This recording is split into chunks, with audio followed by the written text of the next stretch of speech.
Hai Gorgeous, welcome to my place. Terima kasih sudah mengklik video ini. Nggak pakai lama, watch.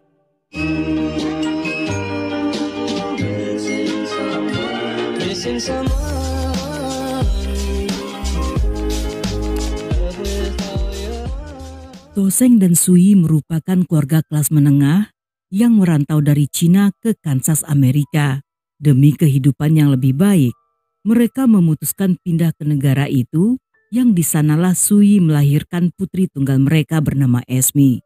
Sejak kecil Esmi telah menunjukkan kepintarannya dalam bidang musik terutama piano. Selain berhasil menjadi pianis terbaik se-Kansas, dia juga seorang siswa cerdas dan aktif dalam kegiatan eskul. Dia juga berprestasi dalam bidang kompetisi fisik serta tergabung dalam tim debat sekolah. Sehingga setiap orang yang mengenalnya mengira jika dengan segudang bakat tersebut, Esmi tentunya menjadi anak kebanggaan bagi orang tuanya. Tetapi apa yang dirasakan Esmi justru sebaliknya. Ibunya merupakan tipikal orang yang perfeksionis dan selalu menuntut putrinya untuk sempurna, sehingga dalam usia muda, Esmi merasakan beratnya tekanan hidup di bawah kendali ibunya. Ibunya tidak puas jika Esmi tidak selalu berada di ranking pertama atau mendapatkan nilai kurang dari 100. Walaupun gadis itu telah berusaha keras dan hanya berada di urutan kedua, Sui akan mengeluarkan kata-kata mutiara yang membuat mental sang putri menjadi down. Sebagai gadis Cina yang lahir dan dibesarkan di Amerika, Esmi merasa tidak cocok dengan budaya Cina yang dimana orang tua lebih banyak mengatur anak-anaknya. Sedangkan Esmi yang tumbuh di Kansas justru melihat anak-anak lain yang diberikan kebebasan untuk memilih apa yang mereka inginkan. Hal ini membuat Esmi sejak balita seringkali merasa sedih, frustasi serta kecewa yang terus tumbuh dan berkembang di dalam hatinya.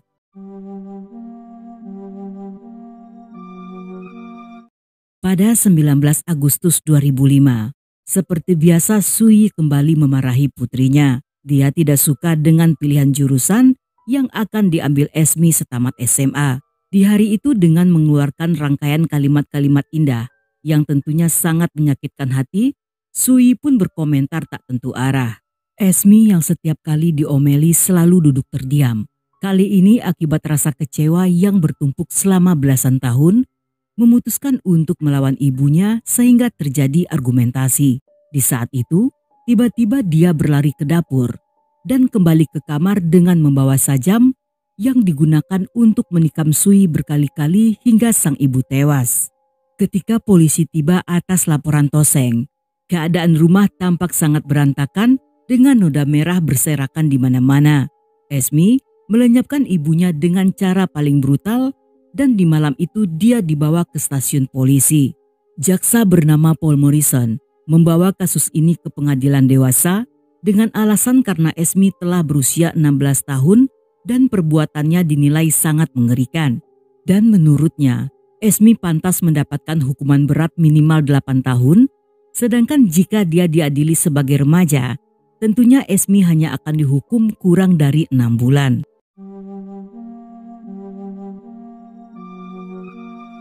Ketika kasus ini muncul di media, masyarakat Kansas menjadi syok saat mengetahui jika pelaku merupakan anak berprestasi dengan segudang bakat. Banyak orang menduga-duga hal apa yang telah memicu gadis itu sehingga dia nekat menghabisi ibunya sendiri. Dalam masa-masa ini, seorang pria bernama Jacob juga mempertanyakan hal yang sama. Namun berbeda dari orang-orang, dia pernah bertemu dan mengenal Esmi sebagai teman anak-anaknya sewaktu mereka mengikuti kemah musim panas. Sebagai orang yang pernah bertemu langsung, Jacob menaruh simpati yang besar karena Esmi yang dulu dikenalnya adalah anak yang ramah serta manis. Jacob yang penasaran mulai mencari tahu tentang kasus tersebut melalui internet hingga dia menemukan blog pribadi milik Esmi yang dalam waktu 3 jam dia membaca seluruh isi blog yang ditulis Esmi sejak 3 tahun yang lalu. Setelah membacanya, Jacob merasa mengenal gadis itu lebih daripada mengenal anak-anaknya sendiri. Dia bisa melihat kecerdasan serta pemikiran Esmi yang lebih dewasa dari anak-anak seusianya, sekaligus juga merasa kasihan pada gadis itu. Jacob yang bersimpati Pada akhirnya terdorong untuk membuat sebuah kelompok yang diberi nama Friend of Esme yang bertujuan untuk meyakinkan jaksa penuntut agar kasus Esme disidangkan di pengadilan remaja.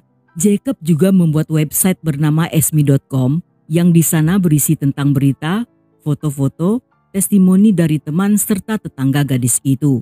Untuk membuat semuanya, Jacob menghabiskan biaya sekitar 4,5 juta yang dalam beberapa waktu setelahnya, situs tersebut ramai dikunjungi lebih dari 12.000 orang.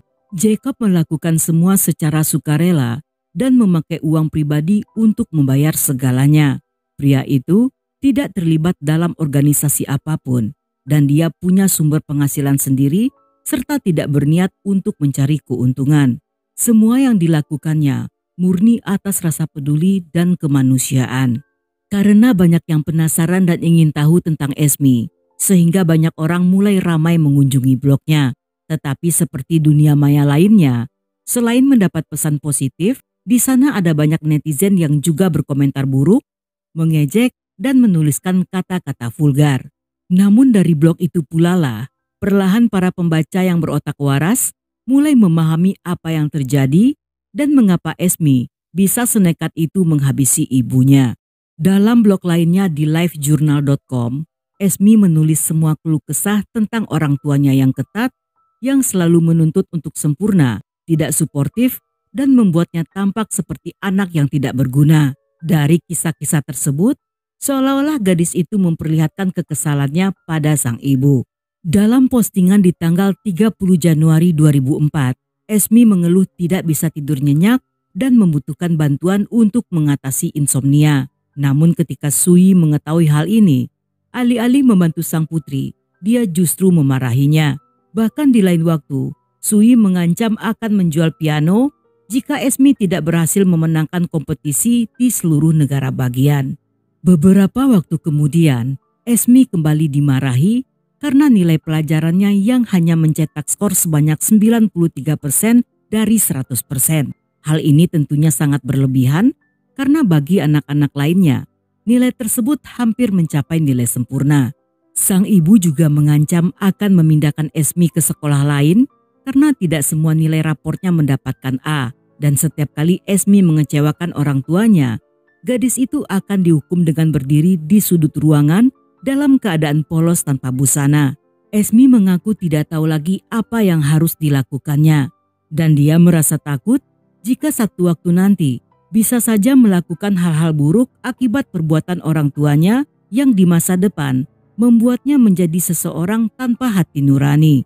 Sehari setelahnya, Esme kembali memposting tentang kesedihan sekaligus kemarahan dalam hatinya yang diakui bahwa dia tidak bisa mengatasi amarah tersebut. Dan postingan itu ditutup dengan potongan kalimat yang berasal dari lirik lagu yang berisi kata-kata, "Aku memejamkan mata dan aku bisa melihatmu mati." Selain di livejournal.com, Esme juga aktif di sanga.com, yang di sana dia lebih mengekspresikan dirinya sebagai remaja yang murung serta khawatir jika memiliki penyakit mental. Namun dia tidak berani bertanya atau memeriksakan diri ke dokter karena takut untuk mendengar hasilnya. Dan Esme pun memilih untuk memendam perasaan sambil berpura-pura seperti orang normal.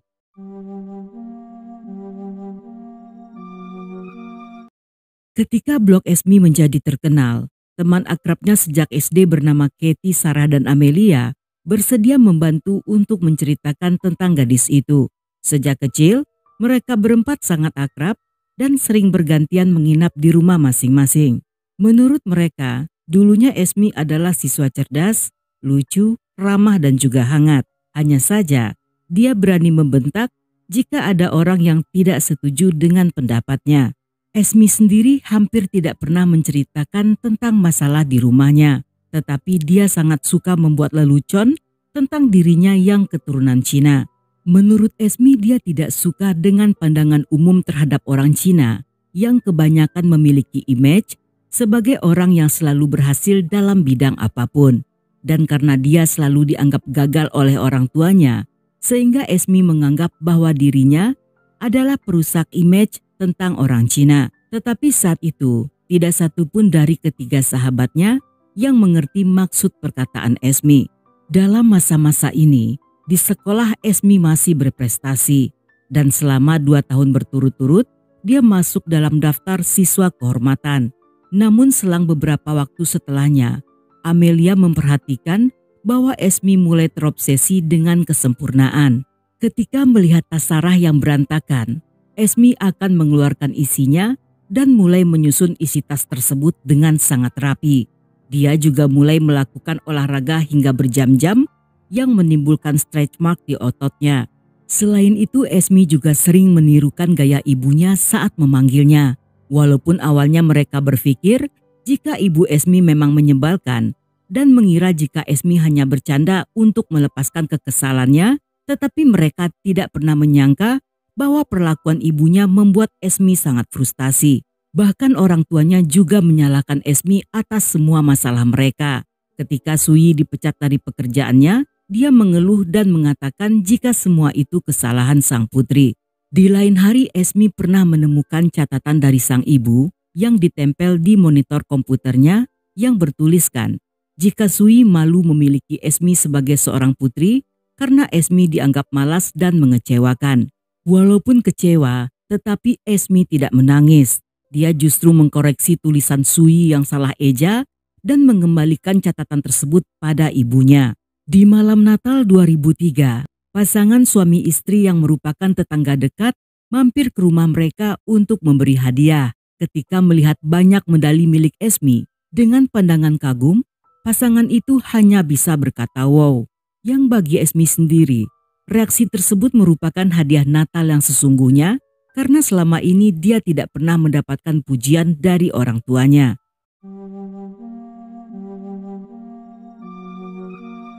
Pada satu hari, ketika Katie, Sarah, dan Amelia akan menginap di rumah Esmi, tiba-tiba saat hari H, gadis itu menelpon sambil menangis. Dari latar belakang telepon tersebut, Sarah mendengar suara orang tua Esmi yang sedang bertengkar dan saling berteriak dalam bahasa Cina. Saat itu Esmi menyaksikan ketika ibunya menodongkan sajam ke leher sendiri dan mengancam akan melakukan bundir. Dan karena hal itu, mereka pun batal menginap di rumah Esmi. Namun di malam harinya, gadis itu menginap di rumah Sarah setelah diantar oleh ayahnya. Walaupun tampak terguncang, tetapi Esmi bersikap seolah tidak terjadi apa-apa. Setamat SMP, mereka berempat sekolah di SMA yang berbeda. Di sini Esmi bergaul dengan geng anak nakal yang memakai riasan tebal serta bulu mata palsu dan sering keluar malam untuk merokok di parkiran sebuah mall. Saat itu Esmi mendapat teman baru bernama Ashley yang terkenal nakal dan sangat tertarik dengan jamur memabukkan serta narkoboy. Tidak lama setelahnya, Esmi berpacaran dengan teman satu sekolah bernama Wade. Wade dikenal sebagai bad boy yang pernah dipenjara dan sedang dalam masa percobaan akibat kasus perilaku tidak tertib serta perampokan di sebuah rumah. Esmi dan Wade menjadi dekat karena sama-sama bermasalah dengan keluarganya. Namun hubungan mereka tidak berlangsung lama dan Esmi memutuskan Wade saat pemuda itu ketahuan selingkuh dengan salah seorang teman mereka. Setelah putus cinta, Esmi yang merasa galau mulai hangout dengan geng lain dan berani mencoba narkoboy. Walaupun dilarang oleh Ashley, tetapi dia bersikeras mencoba dengan alasan untuk melupakan rasa sakit akibat putus cinta. Berapa waktu setelah memakai narkoboy, Esmi mulai merasakan efek samping yang buruk dari benda tersebut. Tetapi dia tidak kapok dan nekat ingin mencoba jamur memabukkan yang sering dikonsumsi Ashley. Awalnya pacar Ashley yang bernama Harvey tidak setuju saat Esmi ingin mencoba jamur tersebut. Tetapi karena gadis itu keras kepala dan tidak bisa dilarang, pada akhirnya pemuda itu harus menjaga mereka berdua demi menghindari hal-hal yang tidak diinginkan. Dan akibatnya, sepanjang malam Ashley dan Harvey harus mendengar curhatan Esmi tentang kegalauannya setelah putus cinta.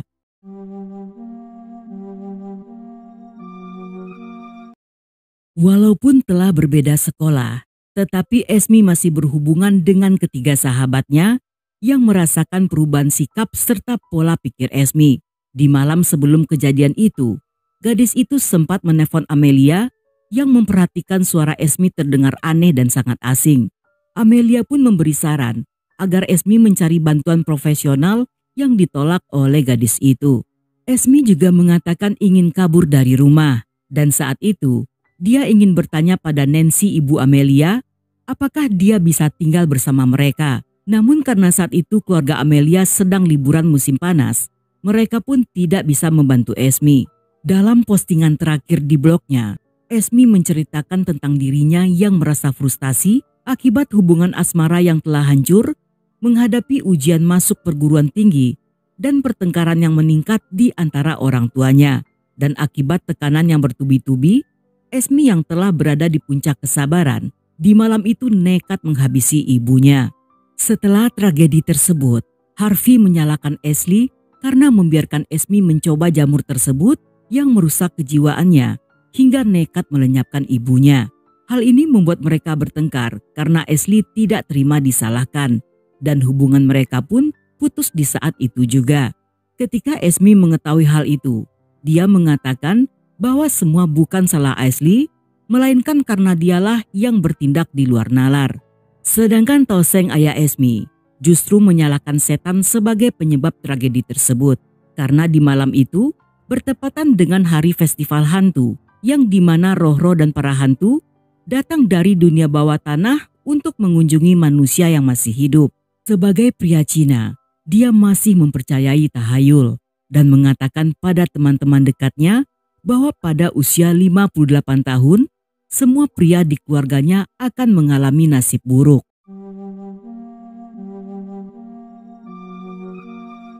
Butuh waktu 2 bulan bagi Pak Toseng untuk mengeluarkan pernyataan yang meminta agar Esmi diadili sebagai remaja. Walaupun absen pada sidang pertama, tetapi pria itu selalu hadir di sidang-sidang selanjutnya. Di kursi pengunjung, Pak Toseng yang bersandar pada tongkatnya tampak sangat rapuh. Dia duduk dengan mata terpejam, seolah menghindari pertanyaan serta tatapan dari orang-orang. Menurut teman serta keluarganya, hal pertama yang dilakukan pria itu setelah kematian istrinya adalah menjual piano milik Esmi. Selama persidangan, Nancy ibu Amelia bersedia untuk menjadi wali Esmi. Nancy berprofesi sebagai seorang dokter, sehingga paham bagaimana perkembangan otak remaja dan sangat mengerti jika Esmi membutuhkan dukungan. Dalam pengadilan yang dilakukan pada 6 Maret 2006, Esmi yang diadili sebagai orang dewasa mengaku bersalah atas pembunuhan ibunya. Dan sehari sebelum ulang tahunnya yang ke-17, gadis itu divonis hukuman penjara selama 8,5 tahun. Tetapi karena sudah tidak memenuhi syarat untuk ditahan di tempat penahanan remaja, setelah persidangan, Esmi dikirim ke penjara wanita di Topeka, yang saat itu dia menjadi narapidana termuda dan dibebaskan pada tahun 2012. Dan sampai di sini dulu cerita kita kali ini. Semoga kalian suka dengan ceritanya. Buat yang masih betah hingga akhir, thank you, love you, have a nice day, and then see ya.